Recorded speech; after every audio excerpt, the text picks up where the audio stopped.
this video, I'm going to demonstrate how to install a keypad for your garage door.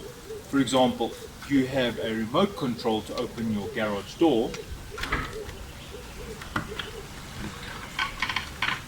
but maybe you want to use this for pedestrians as well who don't have a remote, and you just want to have a keypad here and you insert your code and the garage door opens. Well, I'll show you how to do that. Alright, the keypad I'm using is Centurion Smart Guard. This is a wired keypad. There is a wireless one with batteries. I prefer the wired ones. So I'm going to show you how to install a wired one.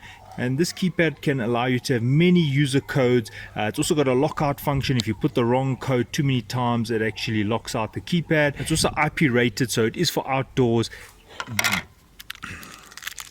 Right, just having a look at the inside. There we go. It needs a voltage. You can see plus minus. This takes 12 to 24 volts. You can put more voltage, a higher voltage, but you just have to put an inline resistor if you are going to be having a higher voltage supply. Right, so there's a positive and negative, and then here you've got your relay. And when you put the correct user code in, it's going to activate the relay, and then you can then control your garage door. Setting this up to garage door is actually quite easy, because the garage doors, most of the automated door openers on the circuit board, are really just looking for a trigger. So that comes down to a relay or a switch, and this thing's going to do it for us once the user puts in the correct code. Then this thing will activate this relay, closing the contacts, therefore going to your main board of your garage door opener, and then activating the door to open or close. Alright, so I'm going to now set this up. Okay, so you want to choose a suitable height. If there are children who are going to be operating this, then have it at a lower height. Now you've got two options here. You can either install it here. For example, my cable can run at the back here through the little gap here. If you want to do it very securely, then you've got to go through the wall, which means you're going to drill through here, and your cable is going to run through the back, right through the wall. So in the front, you won't see any cable, and I'll show you an example of where I've done that. So over here, you can see this is the same keypad. You can see if you put in the code, it's going to open this gate here. There's a pedestrian gate. Now this goes through the wall because obviously this is outside, and you don't want people to be able to just cut the wires and then short the contacts on one of the wires.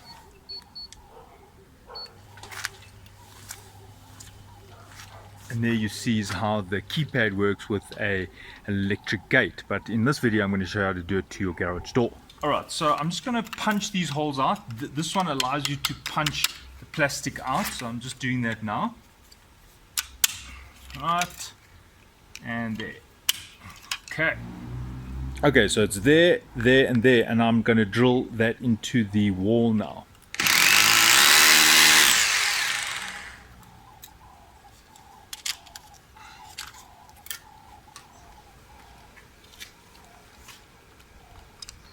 Right, I like to use a washer.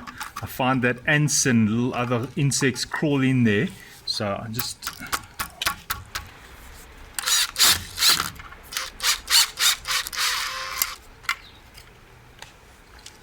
Alright, now you must just make sure you're straight. There we go.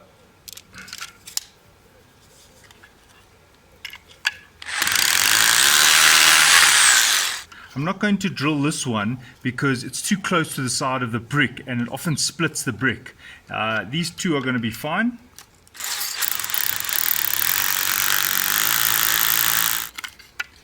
Okay, now it's a good idea to thread the wire before you fasten this down very tightly. So this is just 4-core comms cable, and the reason why I'm only using 4-core is because positive, negative, and then the contact, because I'm only going to be using this as a contactor to open and close the garage. I'm just threading that through the back.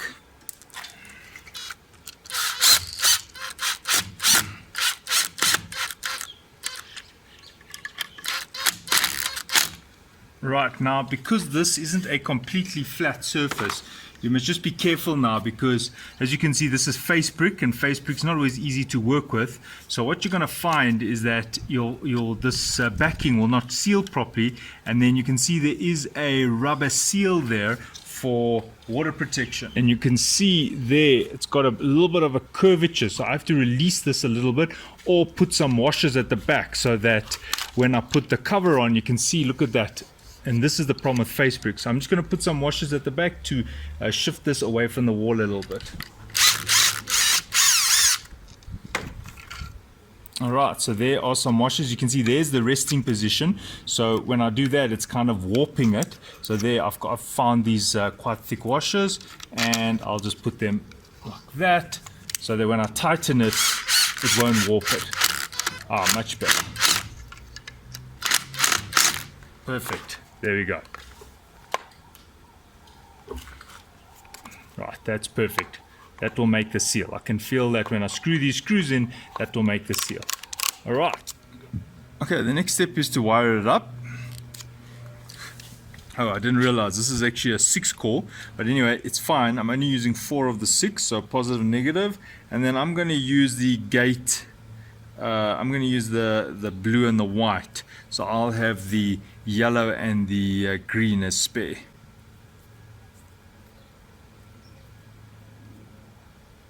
Okay, so here is the positive. There is the negative, so that's going to power up the keypad.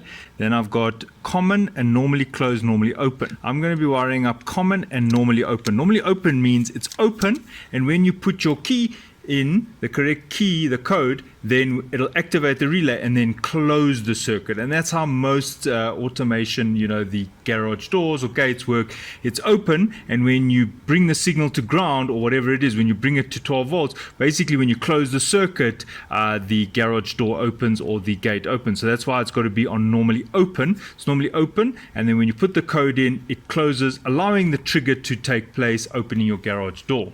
Okay, what I do is I fold over, and then I'm going to put the positive in there. And what I want you to be aware of is don't put the wire in there and the jacket. You see, some people, when they do these things, they screw in they actually put the jacket inside there. So as you can see, if you look there, you can see the jacket comes to a stop about 1 millimeter away from the terminal block. Alright, so there you can see I've got the positive, the negative, the normally open, and the common. Now to get this to work, you might have to share the common with the garage door motor motherboard, and I'll show you when we get to that. Now this next step is not a requirement, and what I do is I just put some glue around here because of the reason of ants. So I'm just putting a little bit here. This is just silicone because ants seem to get in everywhere, and I don't want any ants. So I'm actually just going to close this section off here where the wire is coming through.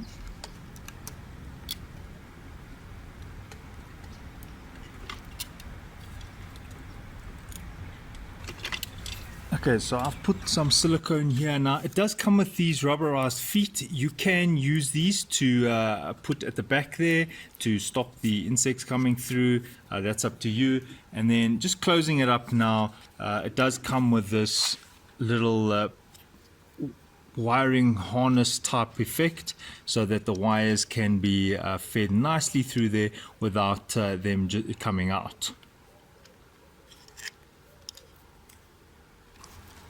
And just so you can see, that is going to align with that seal. So the wire must not be outside, or it's going to pierce that wire. So what you want to do is you want to get this in there, and you could have this wire a bit shorter. And then just make sure you feed it without it going over the sides there. And also there's a little relay there and a capacitor, so kind of get it out of the way.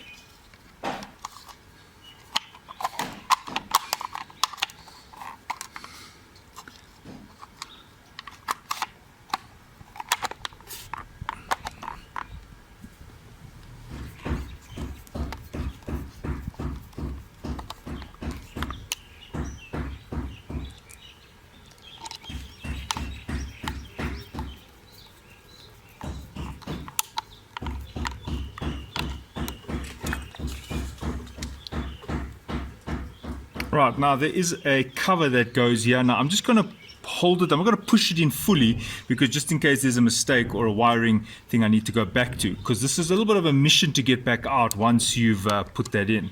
All right, so I'm just resting that there. Right, now I just need to go and wire this into the garage door circuit board, the controller board. Okay, so here is the cable from the keypad. So I'm just going to use some saddles and then fasten it into the wall, go over some of this brandering, and then to the controller, the automated garage door. So I'm just putting this on the floor to get an idea of the length.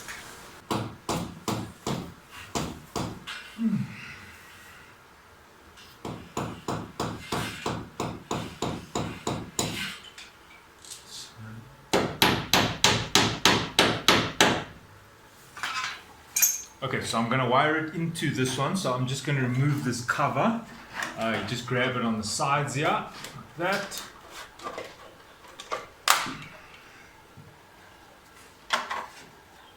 Alright, so here is the board, and you can see there's a common on this X-Track. This happens to be a Centurion. Now on other garage door openers you'll see similar layout. There'll be probably a 12 volt, maybe a 24 volt, maybe for safety beams, and then your trigger for your remote. So here in this case the trigger is this one, this 1 and 3. So if I show you, if I put the trigger to ground, right, so now the garage door is closing. Okay, so there's the trigger. There is the 24 volts, red and the black, and this is probably for the safety beam. Okay, so do you recall I had the 4 wires? So I have the trigger and the normally open and the common, there we go, and then the black and the red. Okay, so the common is the black. So I'm going to unscrew the black here. There we go. And I'm going to join it to the common of the keypad plus the common of the relay. So if you recall the wiring of the relay on the keypad, the white was the common. So that all goes together with that.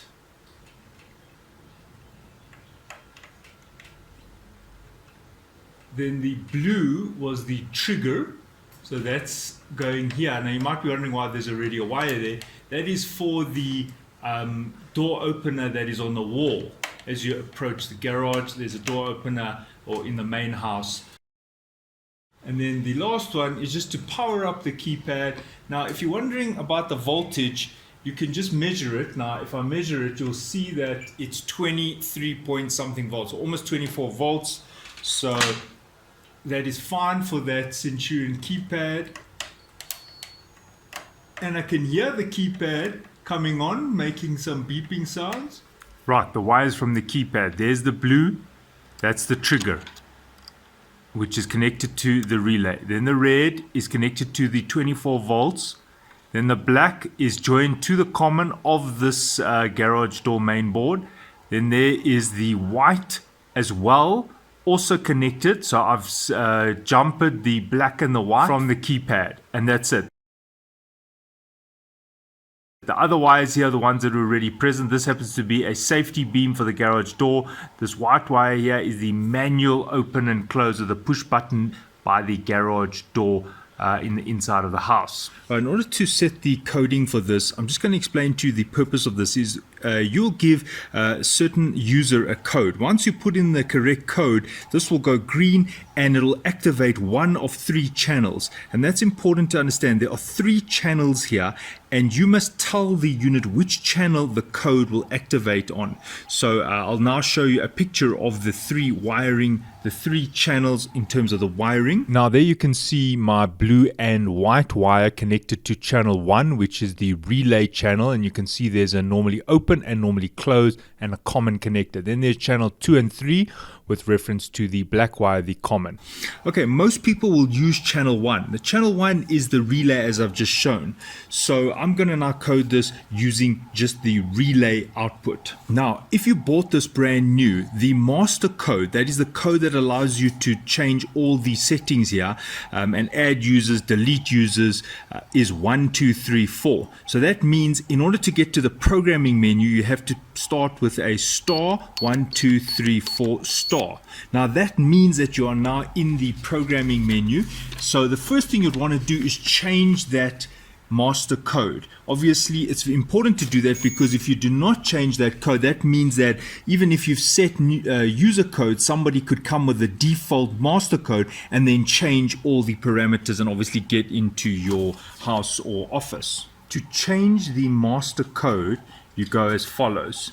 You put in the original factory default master code. So it is star 1, 2, 3, 4 star. Now you put a 0 hash and then 0 hash. The last 0 hash is telling you the address where you're storing it. And now your new code. Let's do 4 nines. 1, 2, 3, 4 hash. So I've effectively changed the master code to 4 nines. Let's test the old master code. Star 1, 2, 3, 4 star. You see, nothing happened. Right, let's test the new code, which is 4 nines. Star. Can you see it's taking me into the programming menu? So I've now effectively changed the master code. That also means that that master code is also a user. Did you see when I said the address and we installed or wrote that code 999 to address 0? Address 0 being your first user code. If you just use your master code, now it is also a user code. Look. Can you see there, it actually activated as a user code. Now obviously you want to give additional users codes. So now I'll show you how to give or add user codes one by one. Now you'll need to know the master code, which in this case is 4 nines. You also need to know where you're going to be storing it in terms of the address. So do you remember when we did the master code, we installed it at, we wrote that to 0, address 0. Well, there are 999 addresses excluding the master code one. So altogether you can have 1,000 addresses. So let's do the next user at address 1. So when I'm going to code this, you'll see that I'm going to write it to address 1. Now I've put the instructions side by side so you can see what I'm doing and you can see what I'm talking about. So it is star, master code star. So you put your master code in, then it says add menu. Which menu are you going to? 1. 1 is the menu for adding users. 2 is the menu for deleting users. 3 is the menu for doing the channel, the output timer.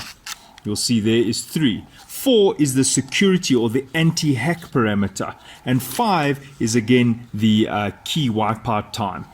Now most people are just going to be using 1, 2, and 3.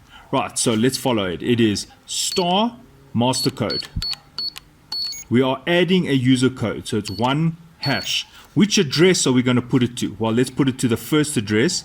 Well, actually the second, because 0 was the first, so address 1. The code you want to use. The channel you're going to be writing to. Mostly we'll be using channel 1. And then how many accesses do you want? I want infinite. And hash, hash, done. So when it asks me how many accesses I want, that tells you how many times the user can put in the code until it stops allowing that user to put in the code. So if you wanted to have, say, a maid code or a security company or whatever it is, maybe they can only come into your premises twice. Well, then you would have put 2 there, giving this thing the ability to lock out or to stop that code having the ability to work with this keypad. It'll just be a dead code. Right, let's test it. There we go. So that is the code I've just added. Right, I'm going to add one more code. I'm now going to add a new user code. I'm going to put it as 41. So the code will be 1111. And where am I going to put that? I'm going to put that to address 2. I'm going to then show you it works, and then I'm going to show you how to delete that exact code. Right, let's do it. Right, I'm now going to add a user code with 4 ones.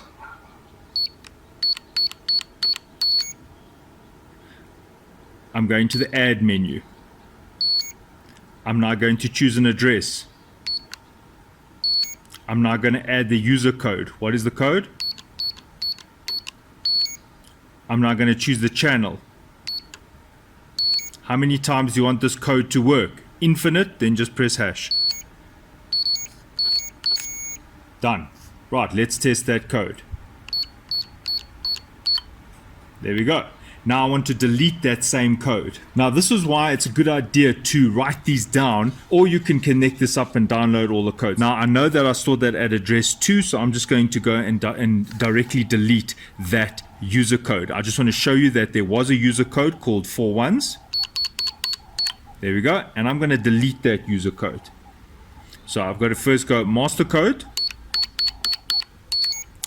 menu 2 for deleting, the address you want to delete, finished. Now I'll show you that code is gone.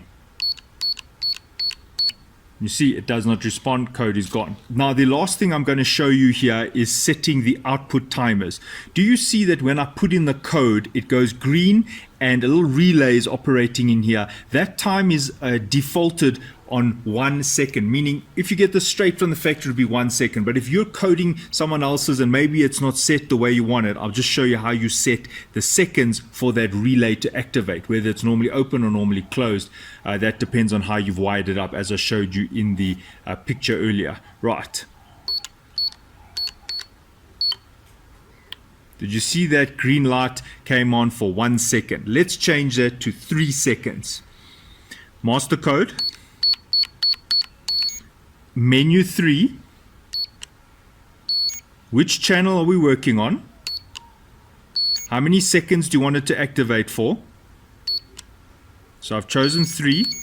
Right, now every code, every user code that has an output to channel 1 will now activate this unit for 3 seconds, meaning that relay will stay closed for 3 seconds. Let's test it.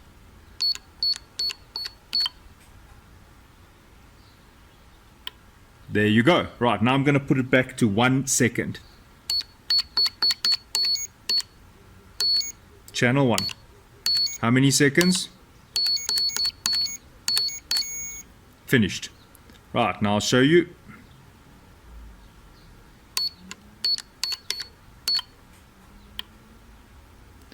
Right, there you go. So that is how you code the Smart Guard. If you are interested, there are a few settings in terms of the timeout. If people interfere with this thing, it goes into a warning, and I can show you. Right, so as you can see what's happening now, it's going into a 60-second, it won't allow you to do anything. You can set these parameters and also to lock it out and what happens in that case. Right, this is the final installation. You can see it's very strong. It's powered up. You can now close this cover and your user code will work. So for example, I'll put in a user code and there the garage door is now opening. And in the same way you can use it to open, you can also use it to close.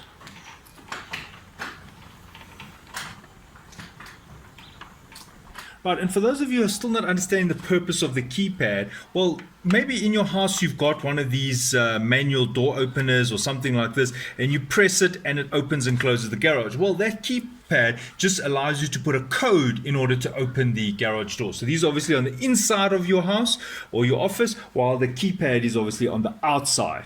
All right, so that brings me to the end of the video. So thanks for watching. Cheers.